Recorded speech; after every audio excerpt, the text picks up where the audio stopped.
more powerful than men, and stronger than men. Spiritually, African, listen everyone. Our people believed that the woman is spiritually greater than the man. The idea that the man is the head of a family is rubbish. Now,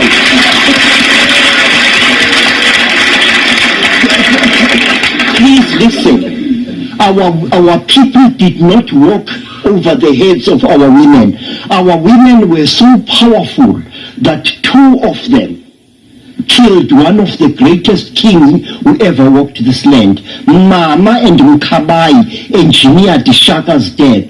Before Shaka, Dombazi killed Dingiswal, and 15 of our greatest military leaders were women. Why are so many men struggling to be healthy, whole, emotionally regulated, passionate, driven with direction, compassion, patience, and able to actually overcome transgenerational trauma? Well, you might be surprised at the answer. The demonization of the feminine by every social construct we can think of was intentional. It is a program created to keep us locked within the prison planet, to keep us repeating trauma reenactments generation after generation, lifetime after lifetime. A lot of men are struggling to heal because the feminine has been rejected, demonized, and abused. And unfortunately, a lot of men participated, sometimes unintentionally, in the abuse of the feminine. If we reflect back to what healing really is, we can see that healing is messy. It's chaotic. It doesn't have a specific container or system. It doesn't have a specific order that it is supposed to happen in, even though many people have tried to create a map for healing. Healing is radial.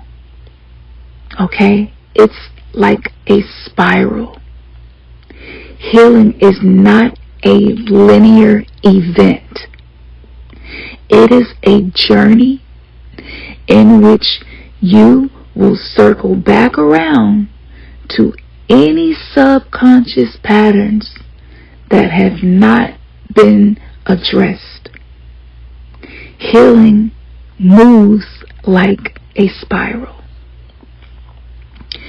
The spiral is the feminine.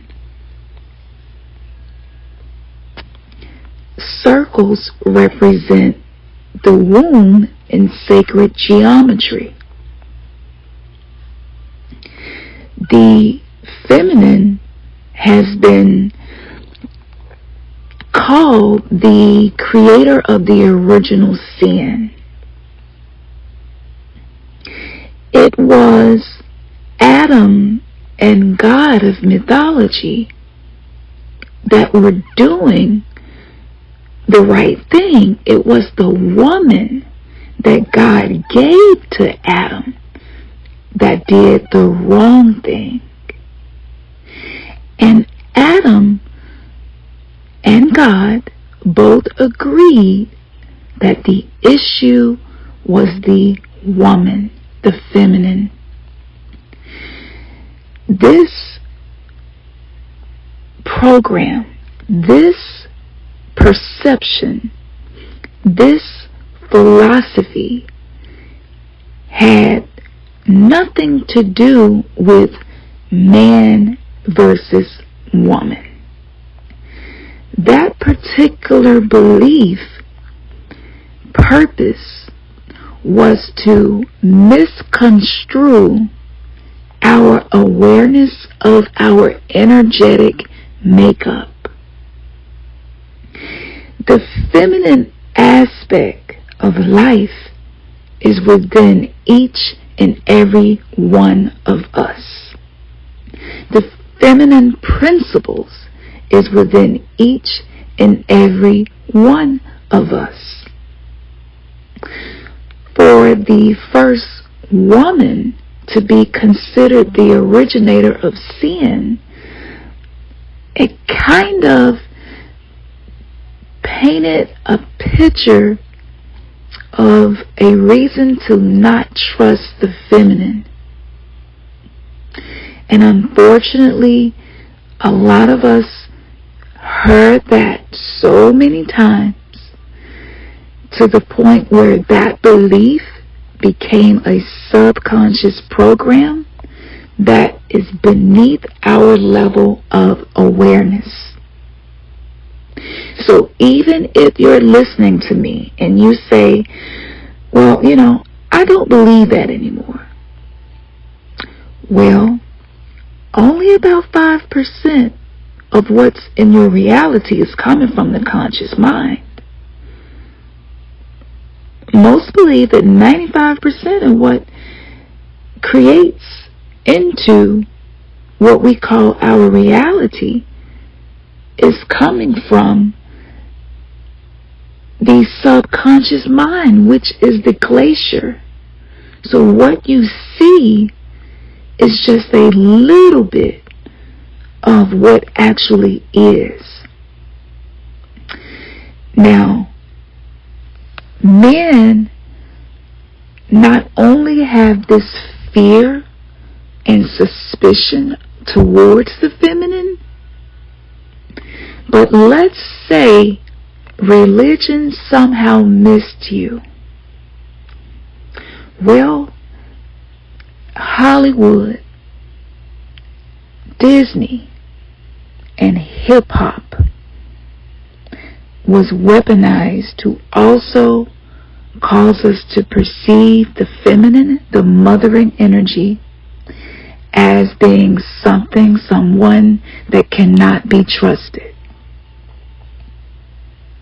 Think about some of your favorite Disney movies. It was often the mother who was abusive towards the family, who abandoned the family, who was wicked in the family. Think about all of the laws and politics, the way it depicted the woman, where she was so much so a weaker vessel, she wasn't allowed to vote.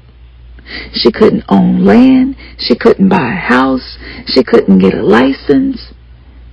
The list goes on and on. So women had to cleave to men to survive in the world that we have been programmed to believe is a man's world. These things created polarization between the masculine and feminine principle within each of us. Not only that, but in studying indigenous cultures, every single initiation into higher levels of consciousness, oneness with spirit, to become a vessel of the divine, included the feminine, which is how a rebirth is created. So for monotheistic religion, media, politics, to paint this terrible picture of the feminine, it wasn't really about hurting women. It was more so about a psychological campaign for men to not acknowledge and honor their own feminine, thus not being able to acknowledge and honor the feminine outside of them. Now, these two different streams of consciousness, the feminine and the masculine, are reflected within the right and left hemispheres of the brain. So let me go over a couple of things where you get a great idea as to what is feminine and what is masculine, and how these two things exist within every human on this planet. Masculine is outward. Feminine is inward. Many of us strive for outward proofs of success without going within, inward, to create a psychological foundation that allows success without the external validation. A materialistic way of thinking is a very masculine trait because it's outward. The masculine represents the exhale, whereas the feminine is the inhale. The masculine is the yang, and the feminine is the yin. The masculine is movement, A to B. The feminine, however, is flowing with life. So it's not focused on, I must have these specific destinations accomplished to feel as if I have forward movement.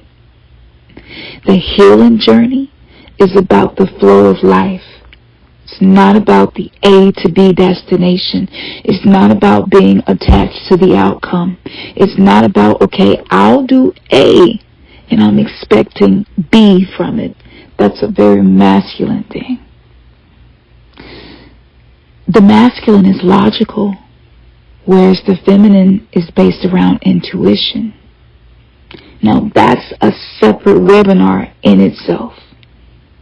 But I want to go through the rest of this list before I complete this stream of consciousness that I'm hoping helps you to step out of polarization. The masculine is left brain and the feminine is right brain, which means the masculine is rational, whereas the feminine is emotional. So as you can see, emotional quotient, emotional intelligence cannot be accomplished using logic and the left brain. It is not rational. It has to be accomplished using the feminine trait, the right hemisphere. A lot of men who were emotionally arrested in their development have no idea how to connect with the feminine within them if they know that the feminine is a trait, a characteristic that's within each and every one of us. Many of them don't know that. So if you're on a healing journey and you try to rationalize and make it logical, void of the emotional connection necessary to truly go within, you're going to struggle with intimacy. It's going to be difficult to identify your own emotions. Everything in the 3D matrix was created to make it difficult for us to connect, trust, and conduct our emotions in a way that's of service to us and humanity. The masculine is represented in strength, physical and spiritual. The feminine is gentle and tender, also physical and spiritual. So as you can see, the beliefs that a little boy should be strong, he should be physically fit, right? And a lot of us will raise and maybe even parented our own children to be strong, you know. And this is why gentle parenting is what I had chosen to parent, because my children were 14 years apart, and I got to see the impact of my consciousness, my spiritual journey on my children. This is also why men struggle to be gentle and tender without nurturing the feminine. Speaking of nurturing, the next trait of masculine is protection of those in need. However, the feminine nurtures and heals those in need. So as we can see here, the worldwide phenomenon of a woman having to be strong, having to protect,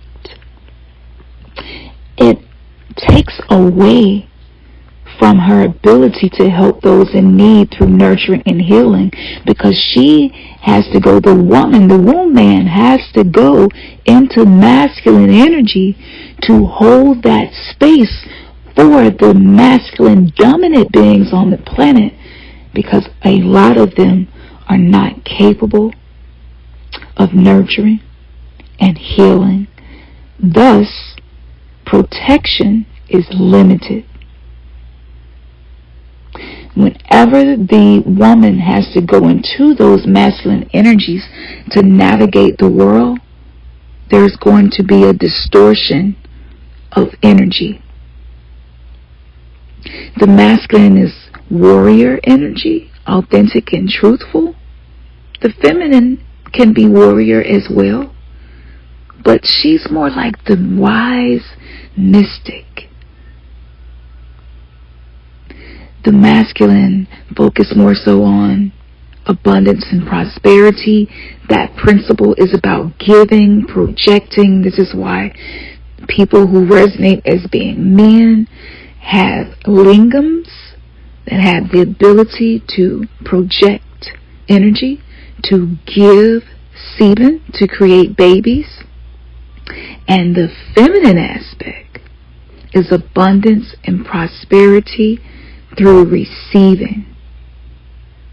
So as you can see, if the masculine has difficulty giving without being attached to the A to B, which is transactional, what happens is the feminine doesn't feel safe to receive, because it feels as if something is wanted.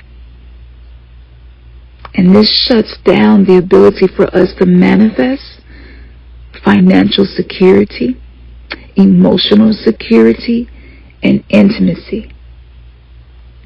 Okay? If the masculine can be symbolized as courage and resilience, the feminine counterpart would be more about surrender and grace. The masculine is all about powerful actions and growth, whereas the feminine is restoration and regeneration.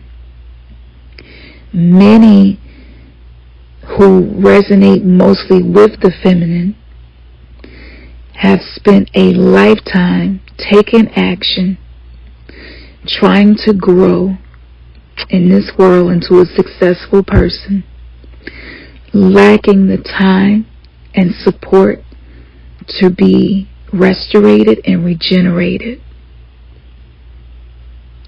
The masculine is all about executing the plan with fierceness, whereas the feminine is birthing, assertive, confident, and graceful.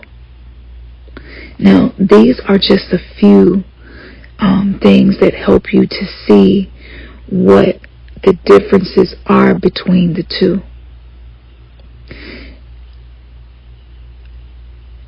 I've been sitting on whether or not I was going to bring this up.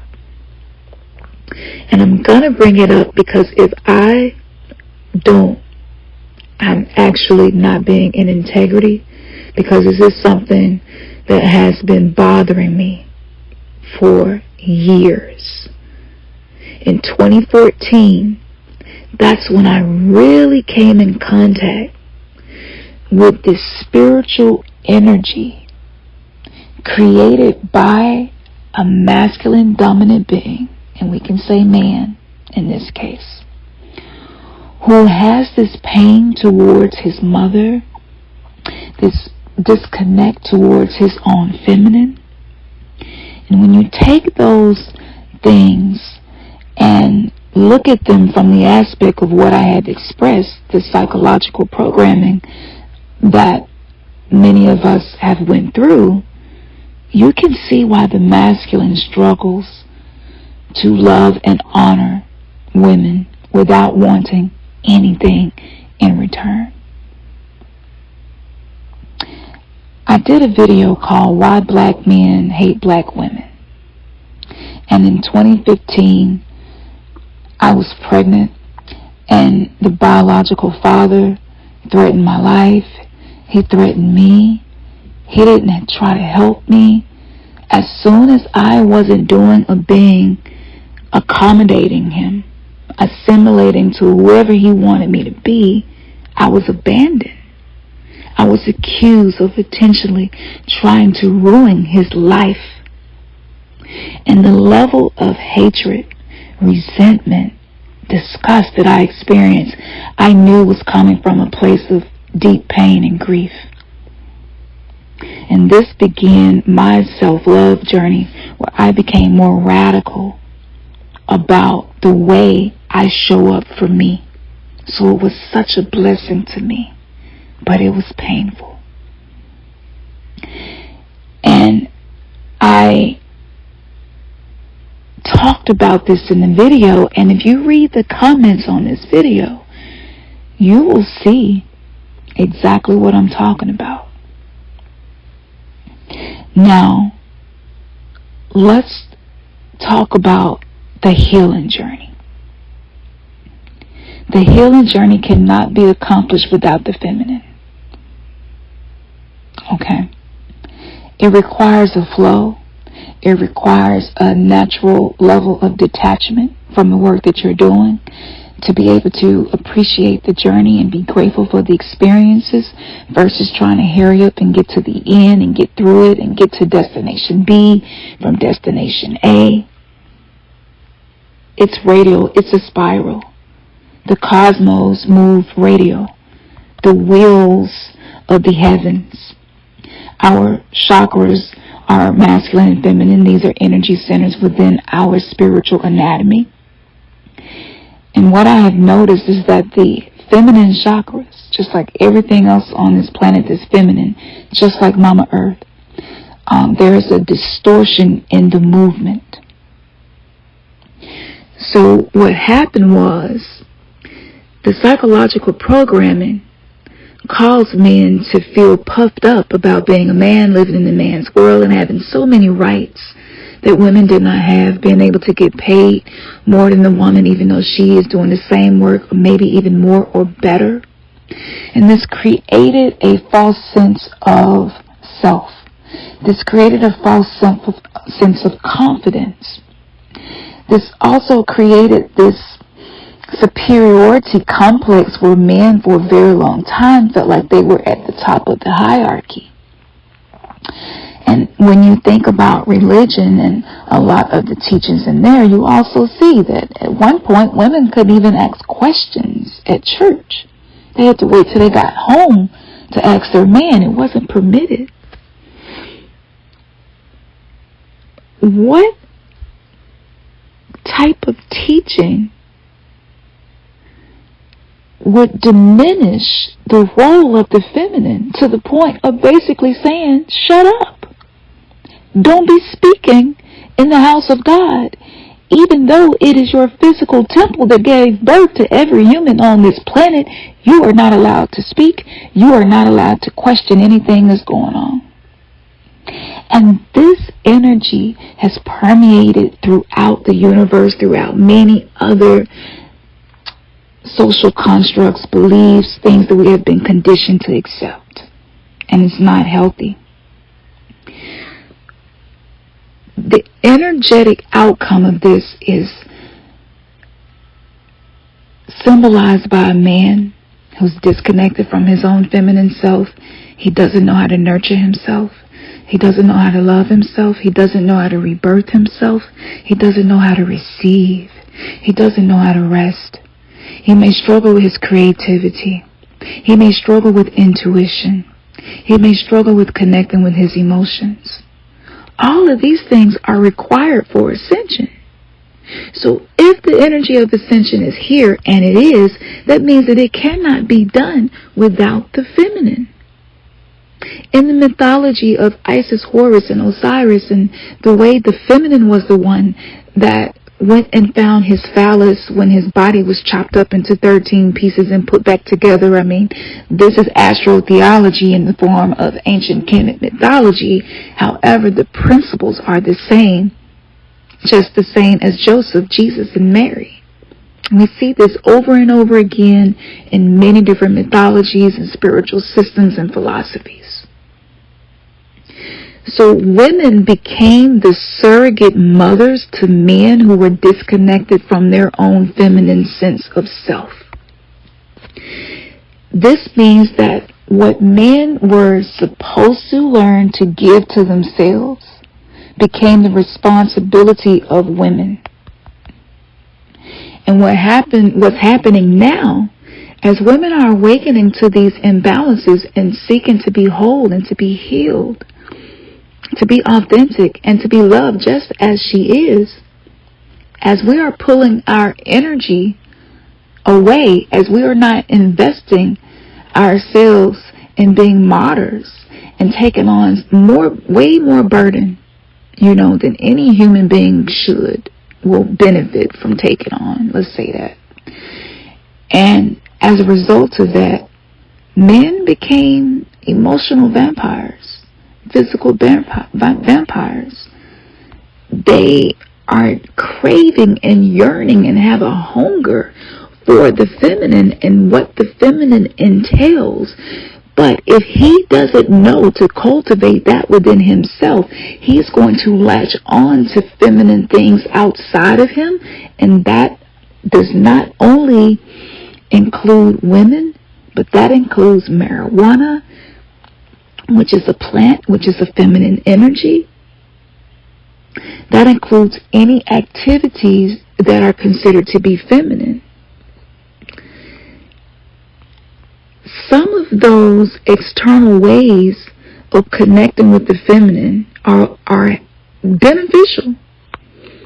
However, if you lack awareness and you don't know that this is what you're doing, you don't know that there is a gaping hole inside of you that so needs to be loved, accepted, and fulfilled, you will turn into a codependent, trying to get that need met. You may turn into a narcissist, seeking some way to supply that which you have not identified is within you.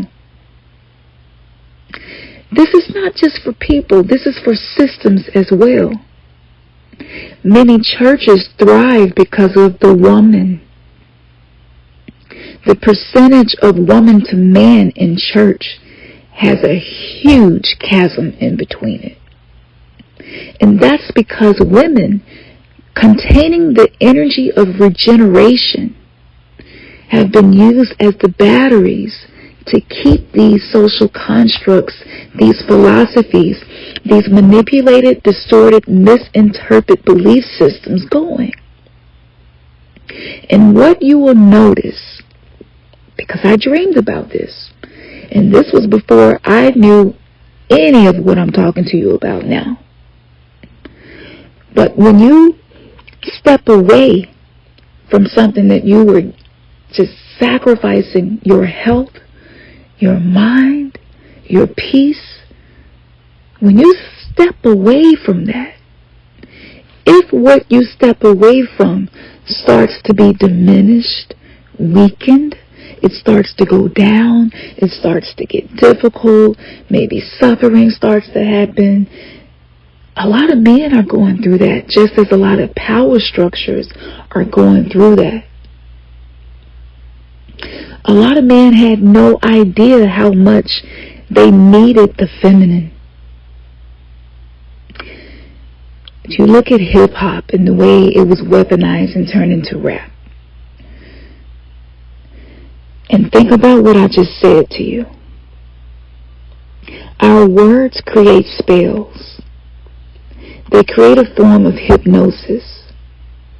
They embed into our subconscious mind and create the filters in which we perceive life.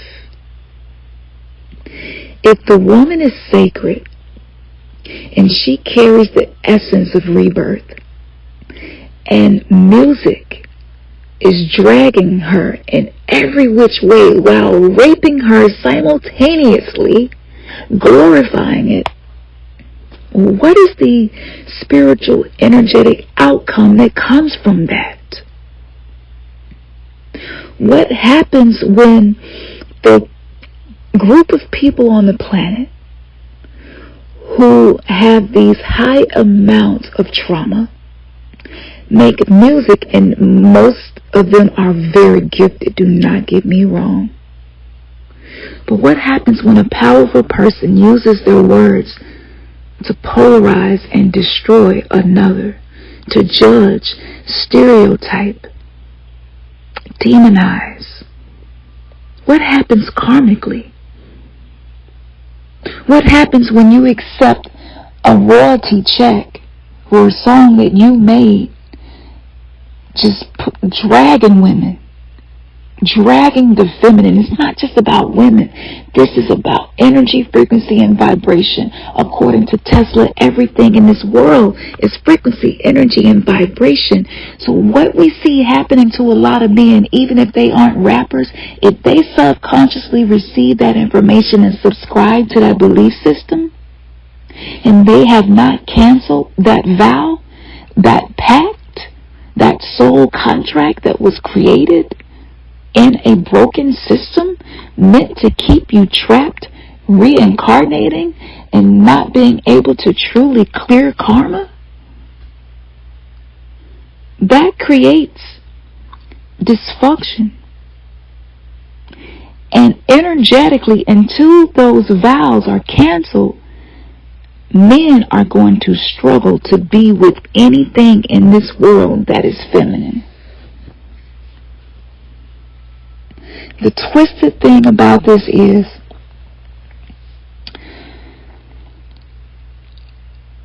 a lot of men have no idea the way music was affecting their subconscious mind. And so their semen held that vibrational frequency of hatred, disgust, resentment, anger, frustration. And when that man has sex with a woman, because she is the receiver of energy, all of that pain and unprocessed trauma embeds inside of her, and it travels through her womb space.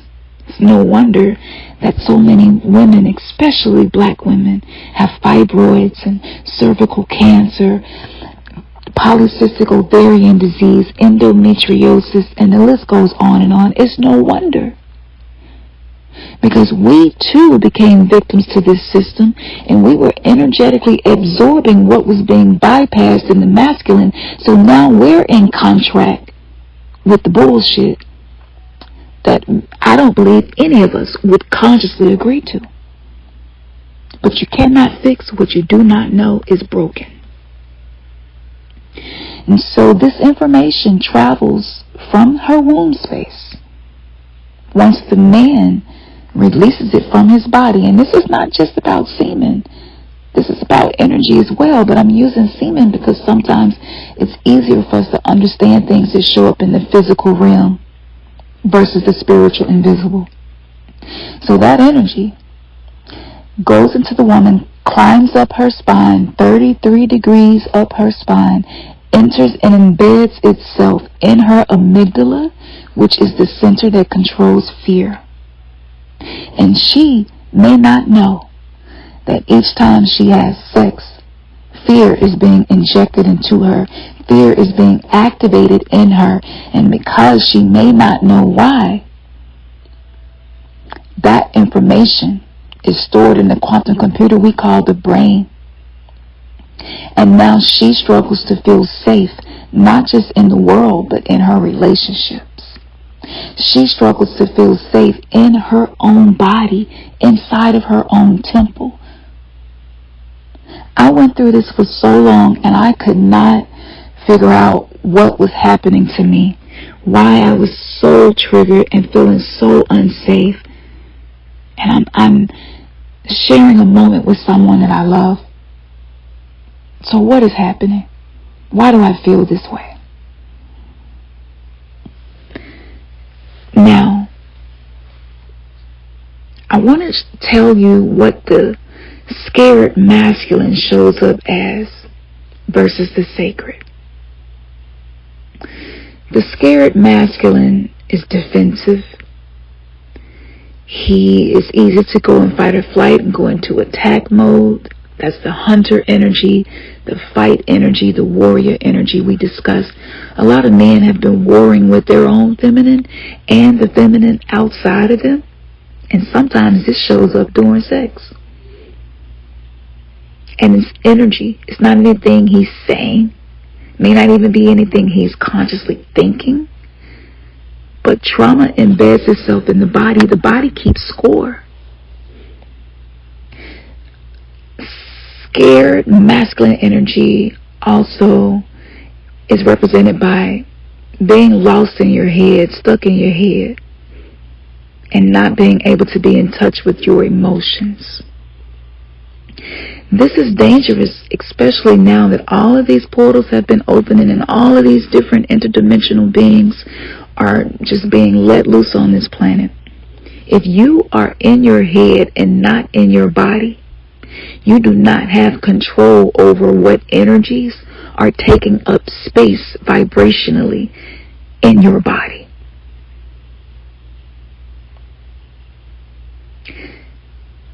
The next thing is the sacred masculine tends to be selfish.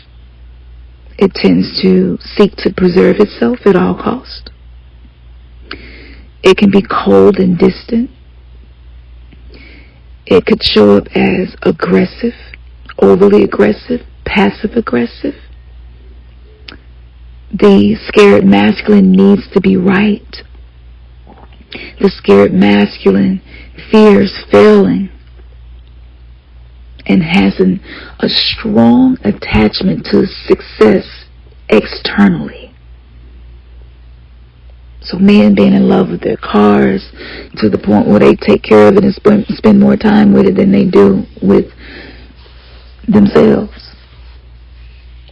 You know, and again, this is not just about men. Women can have scared masculine energy as well. But I'm using these worldly examples. It just helps us to see it more clearly. Now, the sacred masculine, which is healthier than the scared masculine, has the ability to be vulnerable and transparent, honest and accountable. The sacred masculine is not going to show up defensive. The sacred masculine does not attack people when they feel threatened, especially when they're not really being threatened. It's a trauma response. The sacred masculine is in service and not really caring about what they're going to get, because masculine energy is meant to be the giver. So it's grounding. It's focused. It has discipline. It has drive and direction. It's noble, committed, and able to be present without being distracted. The scared feminine has a tendency to be manipulative, insecure, often seeking external validation, stuck in victimhood mindsets, becomes needy, clingy, and or desperate to be loved externally. The scared feminine is willing to be a martyr and sacrifice herself. This is when the feminine is just giving and giving and giving. She's supposed to be receiving, but just giving and giving and giving because maybe there isn't a healthy, sacred masculine present to give to the feminine. So the feminine says, okay, well, I will be what I need to be to survive. So I'm going to give love, I'm going to be in service. And oftentimes there's nothing left for you. The scared feminine may not have boundaries. This aspect of us says it's too risky to have boundaries. I cannot risk being abandoned. Now, the sacred feminine, she's able to receive compliments. The sacred feminine is able to listen, create community, create tribes. This is why you see so many indigenous cultures where it is the woman that maintains the community and the tribe. The sacred feminine enjoys the process of healing. The sacred feminine isn't afraid to let the needs be known, to be vulnerable. The sacred feminine is intuitive and highly creative. So whenever creative gifts are being used to spread music with messages in it against the feminine, you can see how that creates karmic contracts to re-experience more pain, and your healing journey will continue to be linear, which basically means you will spend every day trying to get from point A to point B, not present for the in-between, not grateful for the journey. And that is the epiphany that I arrived to about getting stuck, where growth seems to hit a plateau and just stop happening. Now, the sacred feminine is loving. She's compassionate, receptive, confident in her body, knows that she is strong, does not have to prove it, and isn't afraid to observe and create necessary boundaries to be safe. Now, with some of these things that I've expressed to you, I want you to start observing something. And I know this might be hard for some people to hear. I've shed many tears about this. And what I'm about to say to you is something that is going to require compassion. Okay. Many masculines since 2019, when the galactic new year began, when we moved into a new age, when we left the age of Pisces and entered into the age of Aquarius, I have noticed a lot of masculines, both in my reality and in the media, Hollywood. I have noticed the way masculine dominant beings are aging. They're getting gray really quickly, getting shorter, losing muscle mass, losing the strong jawline, losing hair at early ages, has the appearance of just aging. One of the first people in which I noticed this was D.L. Hughley. And I almost thought it was a lookalike. I didn't know who he was. And I said, oh my goodness. Like, I just saw him a year ago. he looks like he's aged 5 years in a year. What's happening to the men on the planet? And this is not a personal judgment against him. None of this is personal, y'all. This is spiritual. Just observe. He was one of the first ones. And I started to pay attention to which masculines seemed to stop aging and which masculines seemed to be going through progressive aging, a rapid aging. And I asked my divine self, what is it that I can learn here? What are you showing me? And my divine self said, well, if you notice the men who nurture their own feminine essence, they're not aging anymore. And an example would be Maxwell. Another example would be Tank. And these are just two of many. I began to see an eagle eye view of the way these energies are affecting us. If you are not connected to the feminine and you're trying to get that in a way that's just not healthy for regeneration, it eventually will manifest physically. This is by design. This is social engineering. And as an intuitive who also uses remote viewing, when I look into the Akashic records, one thing that I notice is the telomeres shortening. And telomeres are the dictators of your lifespan. And I'm sure most of us here know that most men have a shorter lifespan than women. And even in marriages, women usually live longer than their male counterpart. And this was true for women in my family. I watched this happen over and over and over again. And I wanted to know why. It is my goal to be a part of the solution, and it is my goal to be painfully honest about what I'm observing. Otherwise, I'm not being in integrity with myself. So pay attention to that.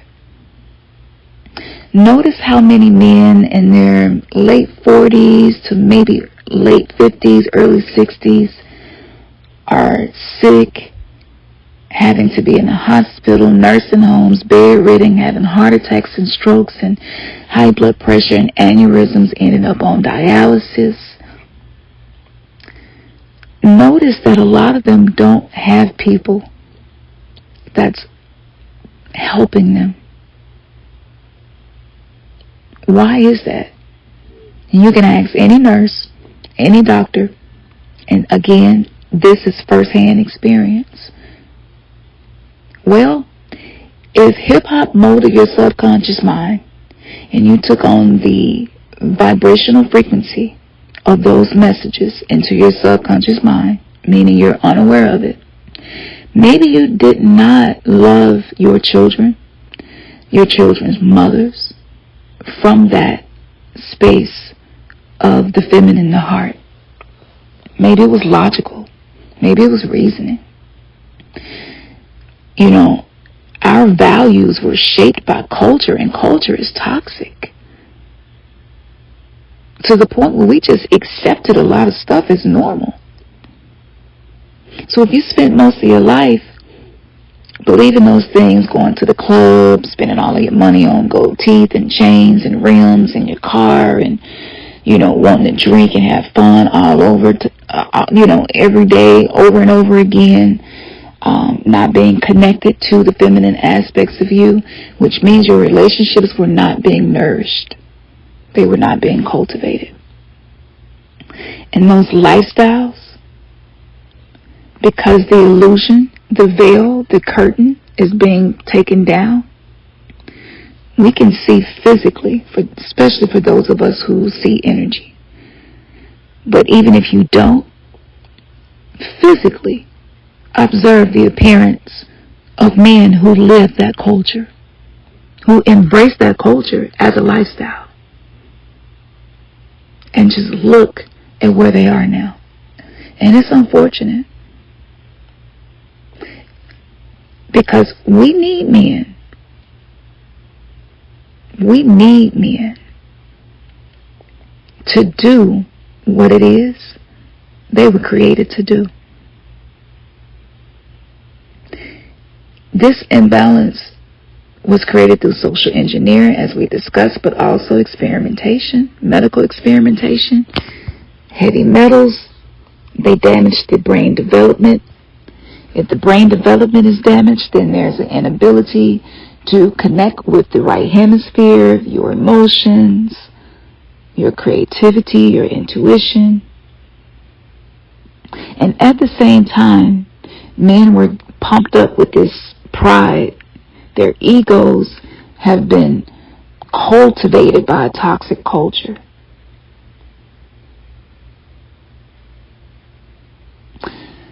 So if you are on the journey of healing,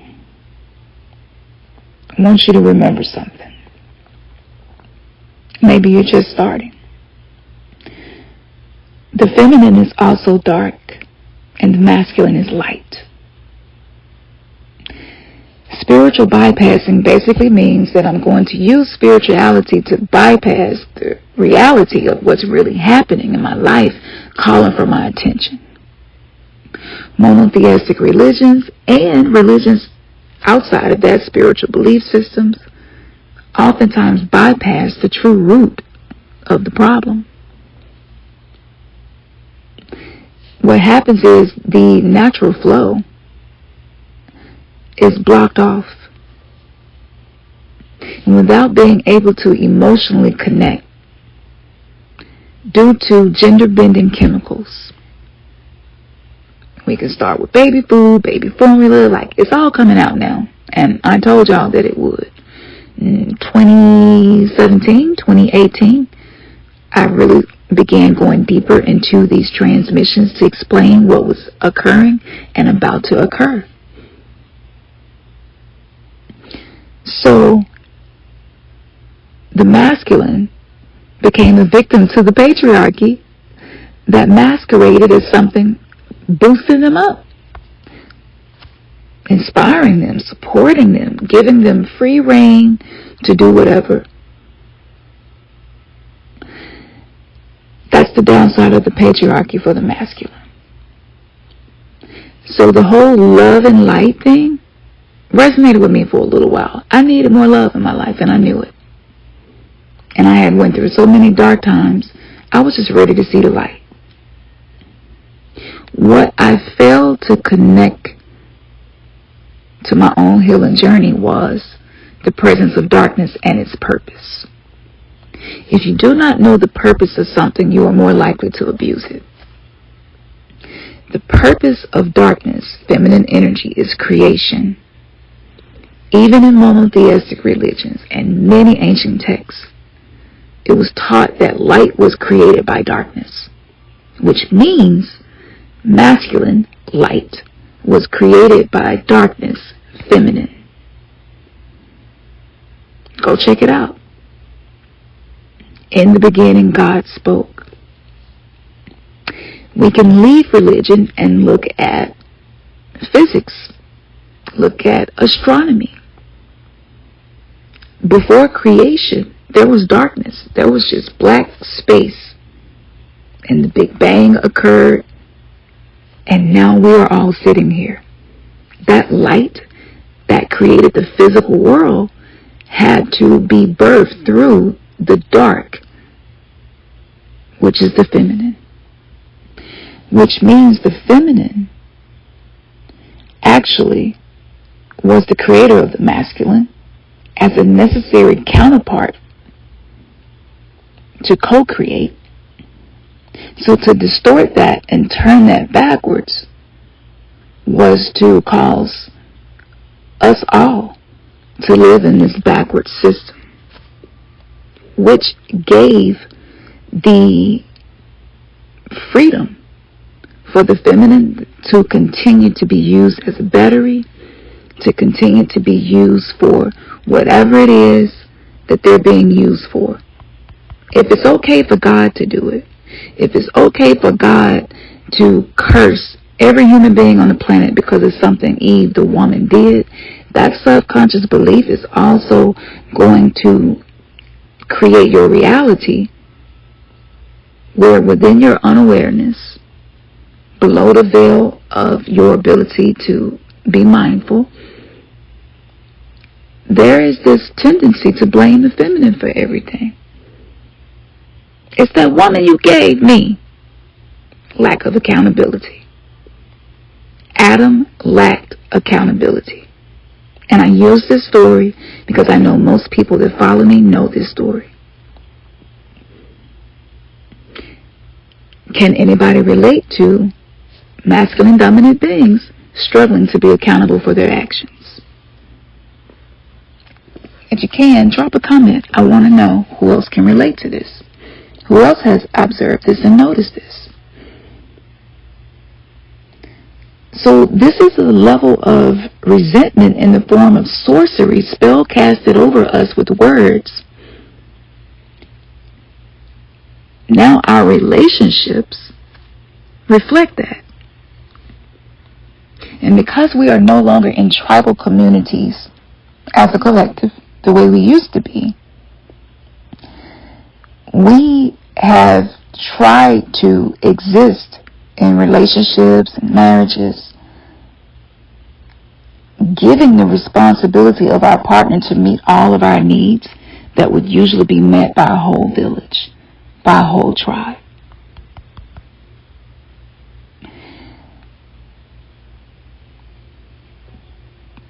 Credo mutua, malodoma sama.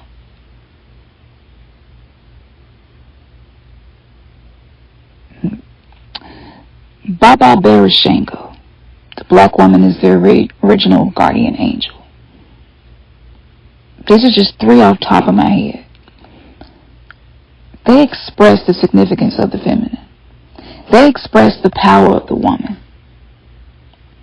So, looking at that, you see, in order to break the man down, the social constructs, the toxic culture, the systems, beliefs, and values that we inherited as a form of clone consciousness that wasn't of our own making, that condition automatically polarized us.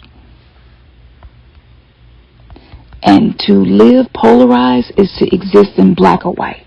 It's either black or white. There is no in between. It's either good or bad. Monotheistic religions taught this. So there's no in between. If the woman is the originator of all sin, it's really easy for men to just, be frustrated and resentful towards the feminine, because it's just like, oh my goodness, I'm going through the same shit Adam went through.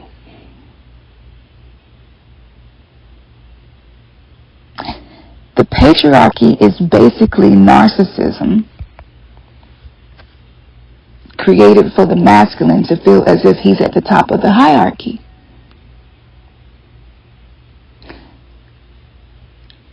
I believe that we have equal power.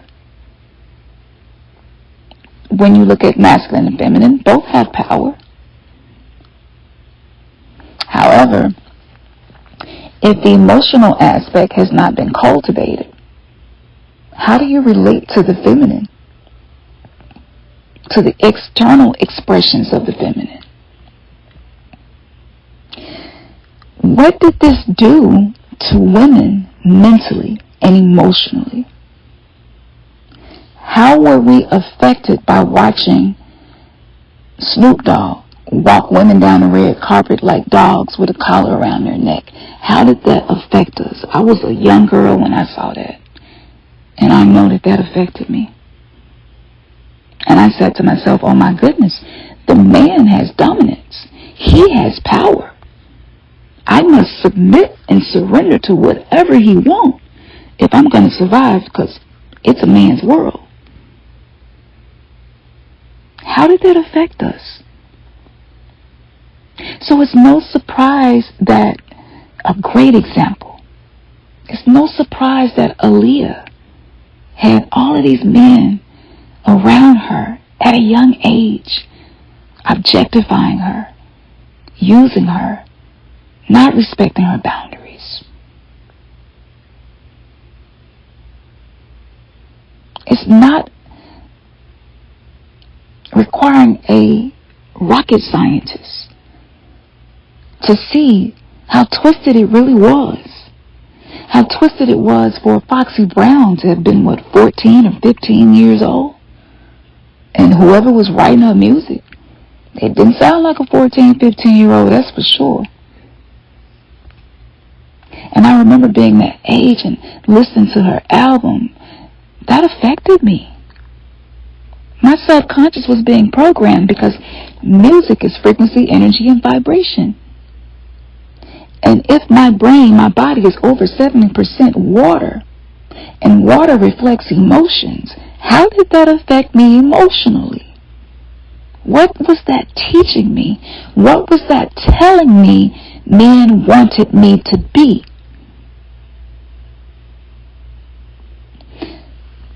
We have those experiences, but when they show up when you become an adult, maybe you're sexually promiscuous. And then men judge you, and I can't turn no hoe into no housewife. You a hoe. You a hoe. They was nodding and bobbing their head to the same music we was. So there's a subconscious program inside of them as well.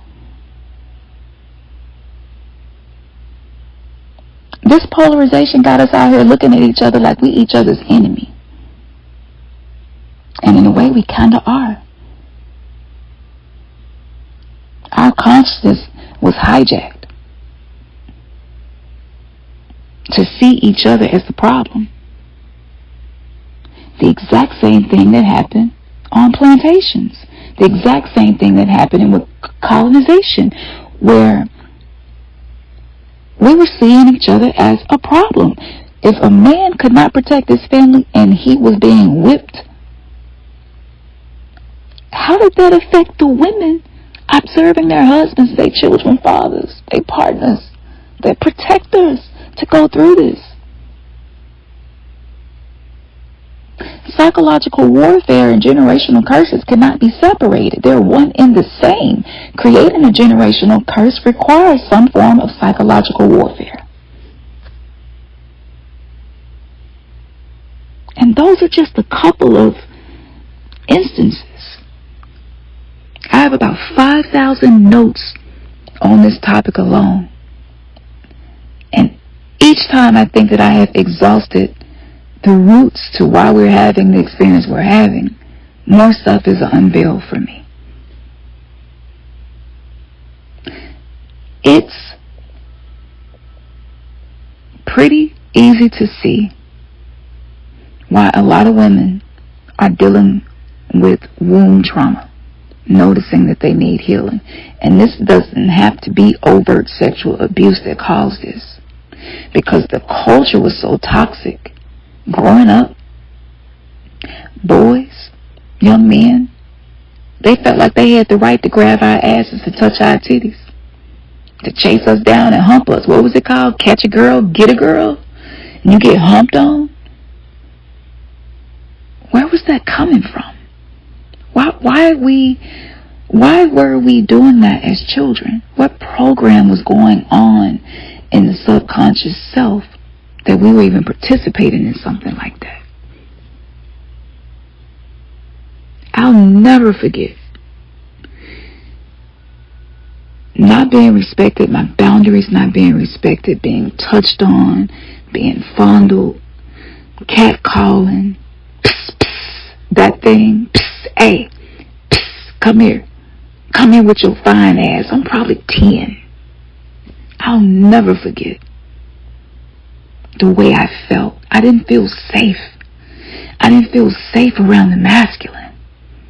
What gave them that amount of right?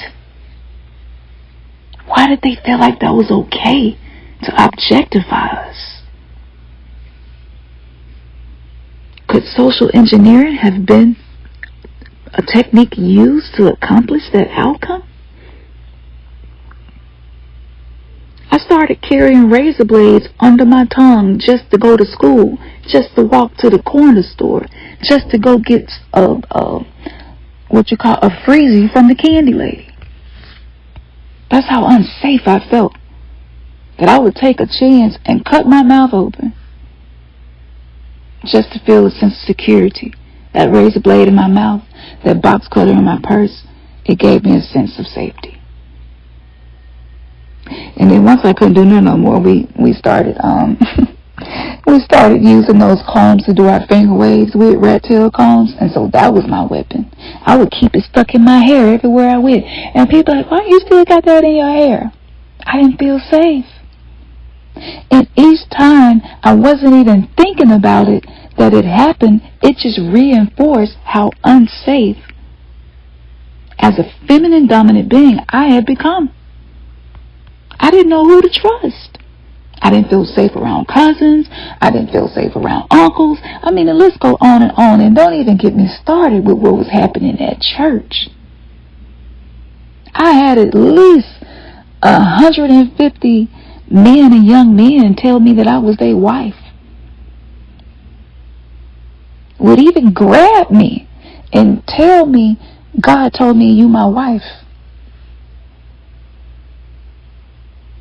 I wasn't being asked. I'm from Memphis, y'all. I did say asked. Don't be shocked. This is about authenticity right now. I felt like it was a command, and I was supposed to accept it. I was supposed to accommodate it. And the man in the church was just as bad as the man in the streets.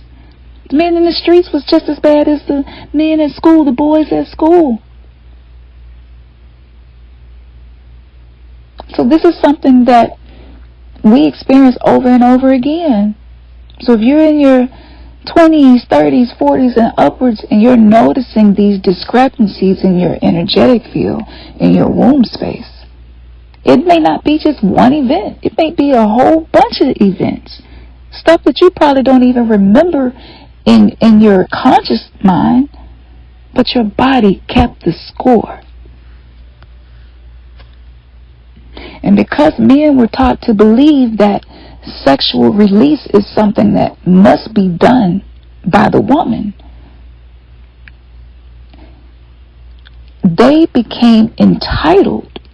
So I don't have to have emotional intelligence with you.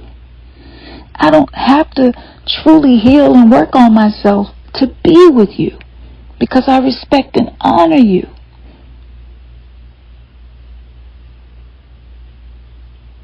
So husbands, men who came through religion, men who grew up listening to hip-hop and now R&B, have a subconscious sense of entitlement to a woman's body. And we can also see this in relation to Earth and her resources.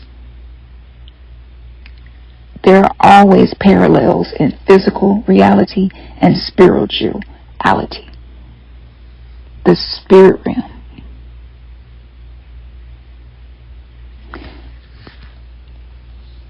I don't want to make this longer than it is, because I went way longer than I expected. And it's 4 o'clock in the morning, and I definitely want to make sure that I self-care and get my proper rest. Feminine, right? Or feminine energy.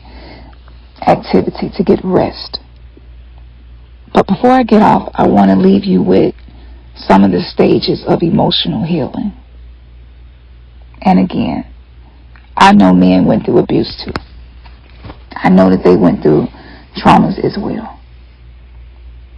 I'm not called to facilitate healing for men. I'm called to facilitate healing for women. Due to societal pressure and a toxic culture, I haven't really invested as much of myself into this publicly as I would like to. I canceled those contracts. I canceled those vows. I canceled those pacts. And I am committed to empowering women.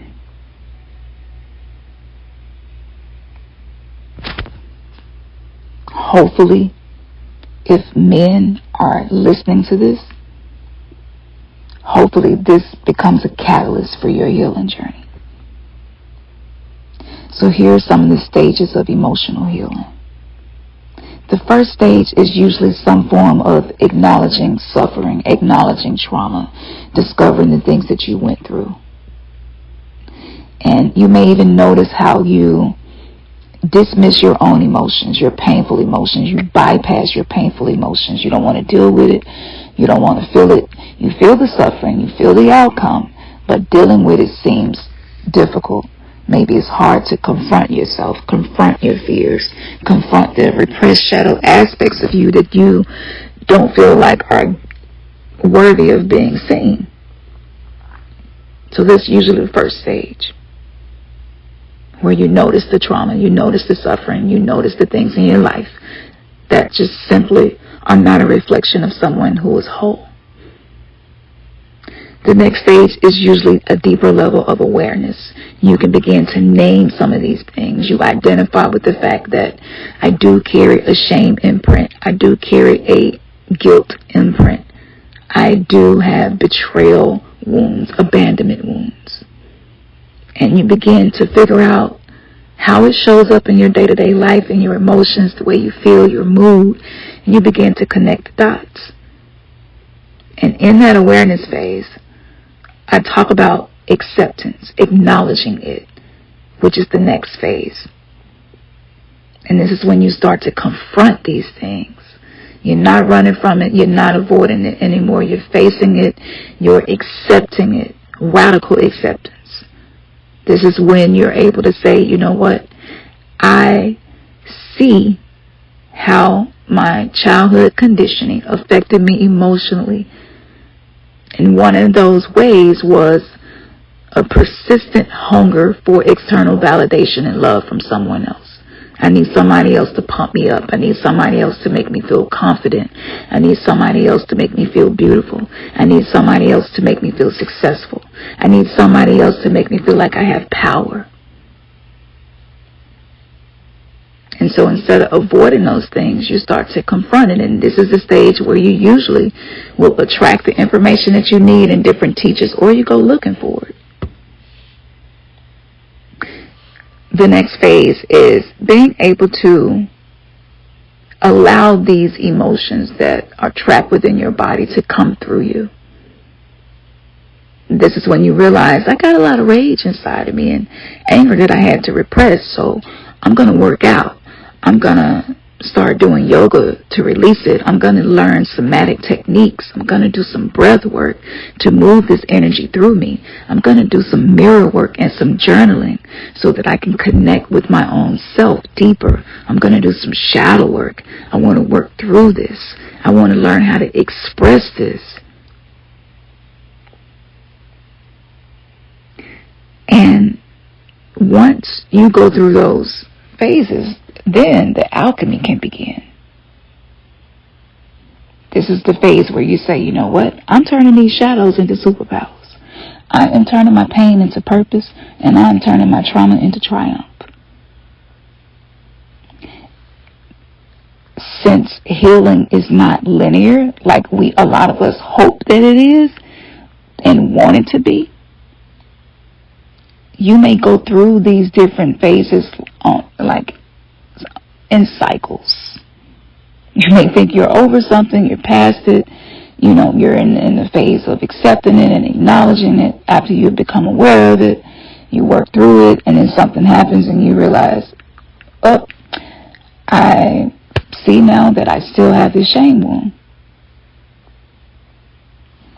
And it's in this phase that you start to look for ways to alleviate the suffering. And if you struggle with accountability, if you struggle with discipline, and a lot of masculine dominant beings on the planet struggle with discipline.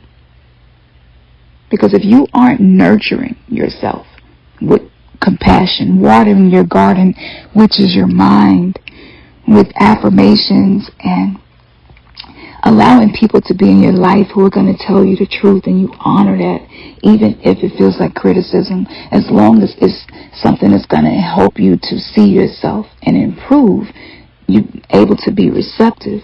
This is why a lot of men can't receive from women. They can hear something from somebody else and receive it, but their woman may tell them over and over again, and it just don't land. It don't stick. And so what happens is sometimes we get clingy and needy in some of these phases, because it's like, wait a minute now. I've been my whole life coping through having sex, through getting high, smoking weed, through bypassing, through toxic positivity, faking it, and wearing all different types of masks to hide what I feel are weaknesses that I don't want other people to see. So the masculine part of us will start to cling to person, places, and things, and substances, and activities, and distractions, trying to get a sense of security, a sense of safety, a sense of being loved.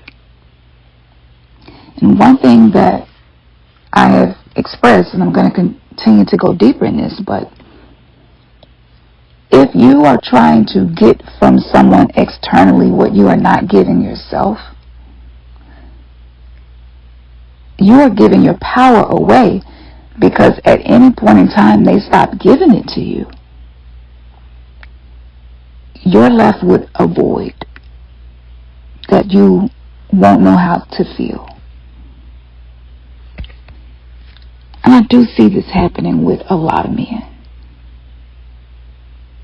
I have had clients who were dealing with certain things, and I recommended for them to start making a practice of being safe and secure, and making sure that sex is sacred before you participate in it, to avoid taking on unprocessed trauma, transferring energies that aren't beneficial. However long that break needs to be, as you are healing your womb space and your mind, taking on someone else's energy, especially if they have a tendency to be unaware of the way their energy and emotions affect others, it's necessary to refrain from sex during those times. And if you happen to be empathic, sometimes you don't know your shit from somebody else's. You don't know your emotions from somebody else's, and we become trauma bonded. We become enmeshed in our relationships. And when the woman starts to awaken, her subtle bodies begin to vibrate higher. And what happens is this higher vibration, this higher frequency, can sometimes become a trigger for anything that's existing in a dense lower frequency. And it may be this feeling of not enoughness that it creates. And this is unintentional. It's not on purpose, but oftentimes it does feel on purpose, because again, the masculine has been programmed to believe that the feminine is the cause of the problems. And when I would tell them that, they often would say to me, honey, it ain't nowhere in the world my man is going to be okay with me not having sex with him when he want it. And if he is, I'm not going to be able to go any longer than 2 weeks before the whole house is just in a disarray and destabilized and emotionally dysfunctional. I can't risk that. And I have had to not work with certain women because that's a part of the healing journey. And as much as they wanted to self-realize, self-actualize and heal and become whole, their man wasn't willing to wait any length of time beyond what he feels is acceptable. And by giving in to this, the man becomes more entitled, and we end up reaffirming the same trauma that traumatized us in the first place. And this is the reason why we see so many women with chronic fatigue, multiple sclerosis, autoimmune disease, arthritis, asthma, respiratory issues, migraines, headaches, and reproductive issues, just to name a few. What type of programming led to this? I have had conversations with men who would say to me, I don't want my woman listening to you or working with you, because all of a sudden now she don't want to have sex with me, and I got to do this, and I got to make sure my energy right, and I got to do that. I don't want to do all that. I just want to twist some buttons and get what I want out the vending machine. A lot of women in long-term relationships have become sexual vending machines. What type of karma does that create? And if you're listening to me and your mind maybe has an internal dialogue saying, no, this is wrong, what she's saying is completely wrong, it is a woman's responsibility to meet sexual needs of her man, even if she don't feel like it. Number one, the Bible says so. Number two, we know what happens. If the man don't get it from you, he go get it from somebody else. If you hear that, 9 times out of 10, you're afraid of what would happen if you stopped having sex and waited till you actually felt safe and ready.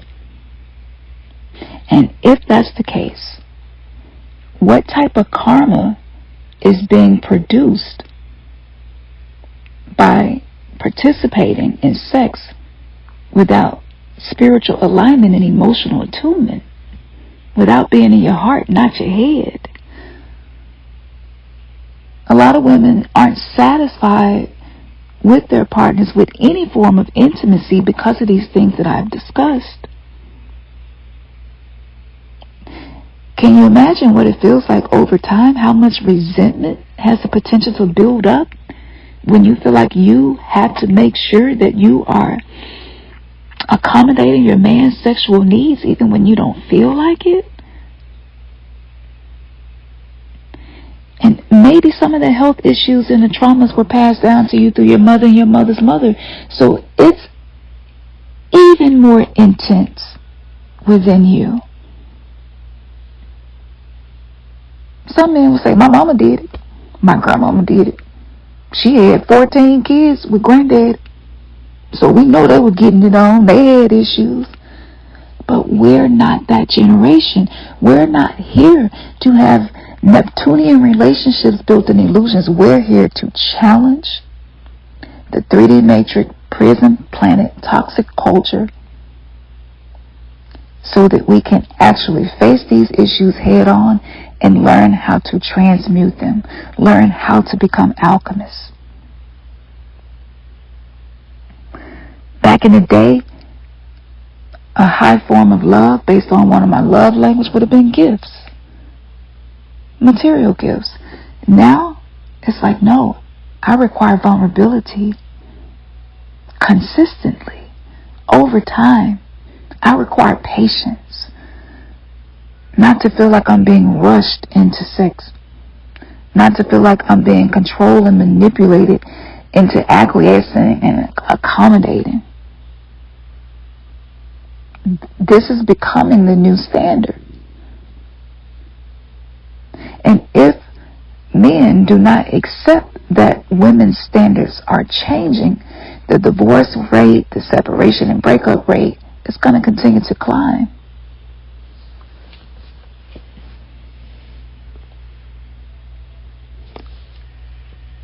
And now, fellas, if you're listening and you're going through the awakening, honestly, would you want your daughter to have to deal with this and be in this kind of dynamic? Because if this does not feel healthy or acceptable for your daughter or your mother or your sister, why would you accept that as an expectation in your relationship. Especially if you know what your woman had went through. You are accountable for the way you show up as well. And if she is saying no to you, she is giving you an opportunity to evolve and grow and to develop into the sacred masculine, the sacred feminine, as she's working on herself. I believe the highest form of love would show up as a sacred masculine saying, you know what, baby? It don't matter if it's 6 days, 6 months, or 6 years, as long as we have true connection that is being built because we're healing and working on ourselves. As long as we are developing trust, as long as we are developing a bond that is not based in our trauma, as long as we are recreating the expectations to show up a certain way in relationship, as long as our children are witnessing us grow in this way, I'm able to wait for you. Because you waited for me for so many years. You were patient when I was not showing up with emotional intelligence. I was not being emotionally attuned to you and your needs. And you stayed with me. That's the least I can do. And if I ever get in that space where I'm so tempted to step out on you because of this, I'm going to be a man and I'm going to come to you and let you know what's going on. Even if I'm afraid you will leave me, I love and honor you that much that I would rather come to you and let you know. And it don't matter if you cuss me out, put me out, it don't even matter. But I cannot live with myself knowing what you've been through, knowing what you were called to do on this planet, and still expect you to fulfill a need while you are deficient in many things that you need from me. You feel the difference in a man responding that way versus anger and just wanting to cheat or cut you off, or sometimes it's just unconscious, unintentional aggression that comes behind this. And I really do believe if men had this philosophy and this approach and practice whatever it takes to have this discipline and capacity to learn to be patient, to not demand their own way, to truly be kind and no longer use niceness to get what they want, I really do believe that our relationships will experience a regeneration that those who seek to keep us oppressed may start to realize we're not winning this one. We're not winning this one. They are raising themselves to such a high vibration. They are setting the bar higher, and we're not winning this.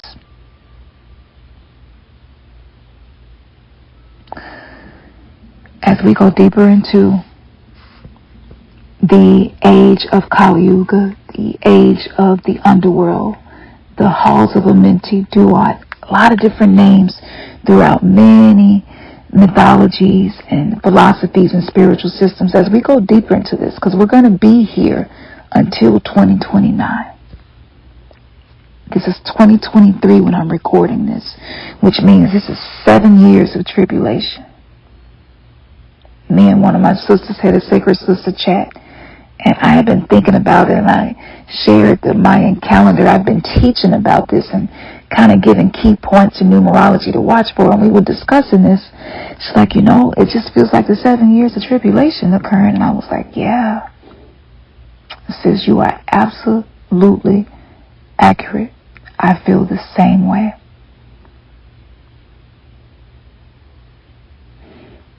Now, I hope that this provided clarity, maybe even expansion of your own perspective, and help you to see things differently. And I am committed to courageously speaking the truth that I've observed. And I hope that you are also doing the same. And you do not have to agree with anything I've said. But I wanted to take my time and express this because the amount of pain and suffering we are unintentionally and sometimes intentionally causing each other, if we don't be accountable for it, who will? And if we aren't the way showers, if we aren't the change makers, if we aren't the love walkers, if we aren't the wounded healers who are learning to walk this journey in authenticity, we are only reinforcing the same trauma and oppression in which we were conditioned. To know better and not do better is to perpetuate the same pain and suffering that you criticize in others.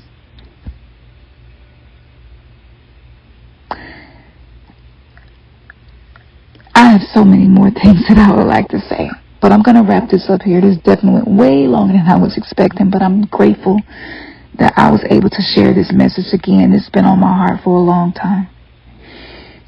We have courses and we have spiritual tools to support you. We have oracle cards, crystals. We have athames and swords for your ceremonies. Sage, Palo Santo, bracelets, jewelry, necklaces. I mean, the list goes on and on. Those courses and those camps and those challenges and those meditations and the vault that contains what I can't say here, all of those links will be in the description. I know it's a lot of stuff. I don't even know how I created all of this stuff. Oh my goodness. That's that feminine. It knows no bounds. Spiral. Just keeps going and going and going. But when I'm in flow state, I create these courses and these challenges and meditations. And so if you want to tap into that, if you're ready to invest in your journey and be able to nurture the parts of you that are malnourished, I'm going to put the links in the description for you. It is my belief that we are all capable of so much more. And our highest potential is inside of us, waiting to be activated.